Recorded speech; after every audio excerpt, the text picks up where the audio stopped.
एक शांत गांव में एक बूढ़ा व्यापारी सब कुछ खो चुका था। फिर भी अपने दुख में भी उसका दिल दयालु था। उसके पास सिर्फ एक छोटी सी रोटी का एक टुकड़ा था, जिसे उसने एक भूखे कुत्ते को दे दिया।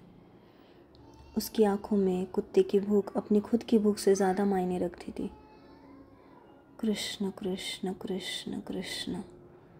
खाली पेट होने के बावजूद उसका दिल भरा हुआ था। एक दिन जब वह धूल भरी रास्तों पर चल रहा था, भाग्य ने एक परीक्षा रखी।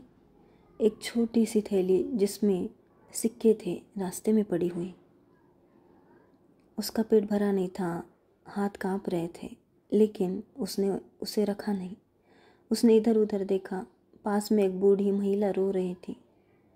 उसे तुरंत समझ में आ गया, वह थैली उसकी थी। कृष्ण कृष्ण कृष्ण कृष्ण। अपने दिल में विश्वास रखते हुए उसने सिक्के महिला को लौटा दिए। महिला की आंखों में आंसू थे। भगवान कृष्ण आपको आशीर्वाद दे, उसने कहा। उस शाम जब उसके पास कुछ नहीं बचा, वह एक पेड़ के नीचे बैठा था, थका हुआ और अकेला। उसने आकाश की ओर देखा और फुसफुसाया, हे भगवान, क्या आप मुझे देख रहे हो? क्या मैंने सही रास्ते पर चलते हुए कुछ गलत किया है? कृष्ण कृष्ण कृष्ण कृष्ण। हवा चली, पत्ते सरसराए और फिर एक ध्वनि सुनाई दी, एक संगीत। एक हल्की सी धुन हवा में बसी। एक लड़का नंगे पैर, सिर पर मोर पंख लगाए हुए पास में बैठा था और बांसुरी बजा रहा था। उसकी आंखों में रहस्य था, उसकी मुस्कान में विश्वास था। बिना एक शब्द कहे वह उठा और अंधेरे जंगल की ओर इशारा किया। व्यापारी को आने का इशारा दिया। कृष्ण कृष्ण कृष्ण। और वह अनजान रास्ते की ओर बढ़ा।